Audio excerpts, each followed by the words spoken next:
रसोई की रानी, रसोई की रानी।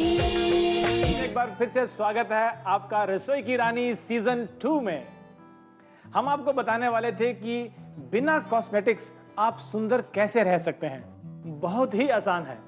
अगर आप अपने भोजन में लगातार गाजर का इस्तेमाल करते हैं तो ये आपका खून बढ़ाता है और आपको युवा और सुंदर रखता है।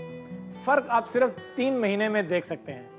तो ये तो थी हमारी आज की खास टिप्स कॉस्मेटिक से बचने के लिए। और अब मैं आपको मिलवाने वाला हूं हमारे आज के खास मेहमान से, जो ना सिर्फ एक अच्छे अभिनेता हैं बल्कि एक बहुत ही अच्छे व्यक्तित्व के धनी इंसान भी। इनकी प्रसिद्धि सूरज की तरह है। स्वागत करते हैं आज अपने मेहमान रवि दुबे जी का। रवि जी, आपका स्वागत है रसोई की रानी सीजन 2 में। Thank you sir, thank you so much. Ravi ji, हम सब आपको टेलीविजन पे देखते रहते हैं, बहुत छाए हुए हैं आप। पर सब ये जानना चाहते हैं हमारे व्यूअर्स कि क्या आप खाने के बहुत बड़े शौकीन हैं?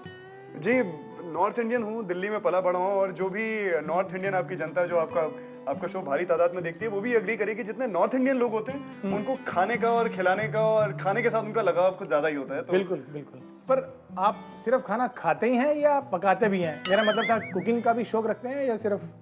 जी, मैं पकाता हूँ लेकिन खाना नहीं। हाँ। मैं लोगों को पकाता हूँ। I can not cook to save my life. एक पुरानी कहावत है, मुझे खाना बनाना नहीं आता लेकिन मुझे बनाना खाना आता है। अच्छा। तो मैं खाने वाले लोगों में से हूँ, बनाने वाले लोगों में से नहीं हूँ। कभी कभी जब शूटिंग पे जल्दी से आपको जाना पड़ जाता है, शूटिंग शेड्यूल नहीं थी और अचानक बुला लिया, तो इस जल्दीबाजी में कुछ झटपट से तैयार करते हैं आप घर पर?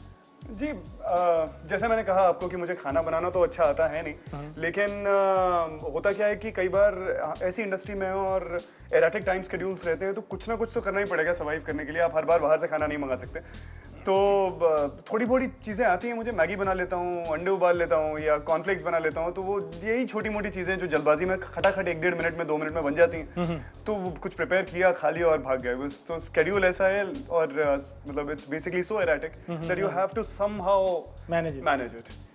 पर मैं ये देख रहा था कि जैसे ही आपने आके मुझसे हाथ मिलाया तो मेरे हाथ का कुचुम्बर एक तरह से निकल गया। यानी इतनी फिट बॉडी है आपकी कि लोग आपकी एक्टिंग के तो कायल थे ही, अब आपकी फिजिक के भी काफ़ी दीवाने हो गए हैं। तो इसको मेंटेन करने के लिए, ऐसा बनने के लिए क्या कोई खास डाइट चार्ट आप फॉलो करते हैं?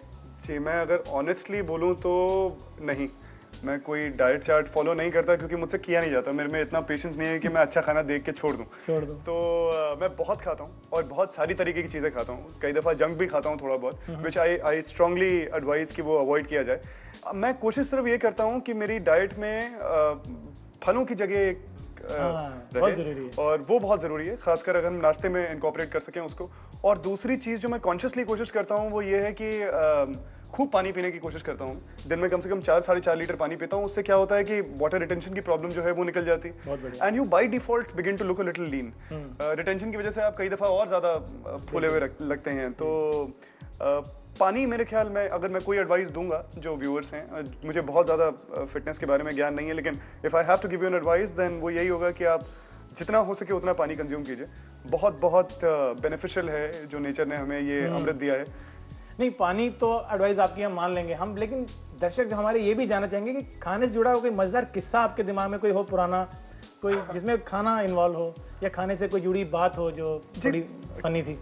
मुझे मतलब ऑनेस्टली मुझे कोई किस्सा याद नहीं है, लेकिन हाँ ये ज़रूर है कि खाने के अरोमा से और खाने के टेस्ट से कई दफ़ा बहुत सारी पुरानी यादें ताज़ा हो जाती हैं। जैसे मैं कुछ टेस्ट ऐसे होते हैं जो आपके जहन में बस जाते हैं। They are not just limited to your sensory organs, वो आपके मतलब आपके सिस्टम का हिस्सा बन जाते हैं। तो एक तरीके का नॉस्टैल्जिया हमेशा लेके आते हैं जब भी आप उनकी प्रेजेंस में आते हैं। बिल्कुल ठीक है, क्योंकि मैं चेन्नई में बचपन से रहा हूँ और आज भी कभी किसी रेस्टोरेंट से गुजरता हूँ और अगर कड़ी पत्ते की खुशबू आ जाए मुझे, जी तो इट गिव्स मी हाई, मुझे बहुत अच्छा लगता है। और किचन में जितने भी व्यंजन बनाता हूँ, जो खुशबू है वो मुझे बड़ी रोमांचित करती है। जी, I can completely connect with that. In fact mummy जो मेरी गुजिया बनाती हैं होली के टाइम पे, तो वो सिर्फ मेरी माँ ही बना सकती है, वो और कोई नहीं बना सकता। तो मुझे आई क्रेव फॉर इट। और होली आने का इंतज़ार मैं खेलने के लिए और रंगों के लिए तो करता हूँ, बट खासकर उस गुजिया के लिए करता हूँ। बिल्कुल। तो और दिवाली में वही मूंग दाल के हलवे के लिए करता हूँ। तो वो कुछ डेट्स के साथ आपका एक स्पेशल कनेक्ट होता है और कुछ बनाए हुए व्यंजनों के साथ, जैसा आपने कहा, एक स्पेशल कनेक्ट बन जाता है। आई एम श्योर आपका भी कनेक्ट किसी न किसी व्यंजन से होता होगा, लेकिन आज हम देखते हैं कि इनका जो कनेक्ट है वो किसी दूसरे रूप में। अब जो मैं सवाल करने जा रहा हूँ वो थोड़ा मज़ेदार है। मैं इनसे खाने से संबंधित कुछ जो मुहावरे होते हैं उनको तोड़ मरोड़ के पूछूंगा और देखता हूं कि ये उसको पहचान पाते हैं कि नहीं। तो कितना कनेक्ट है इनका खाने से वो भी आपके सामने आने वाला है। सो बी रेडी फॉर दिस। सबसे पहले हम ये आपसे पूछते हैं कि दाने दाने पे लिखा है चाबी वाले का नाम। दाने दाने पे लिखा है चाबी वाले का दाने दाने पे लिखा है खाने वाले का नाम। हाँ, बिल्कुल सही कहा आपने। ये कमाल की बात है, ये तो सब जानते हैं। अब मैं एक और बात पूछता हूँ इनसे कि ऊंट के मुंह में दांत दर्द। ऊंट के मुंह में दांत दर्द नहीं होता। ऊंट के मुंह में जीरा होता है जिसकी वजह से उसको दांत का दर्द नहीं होता।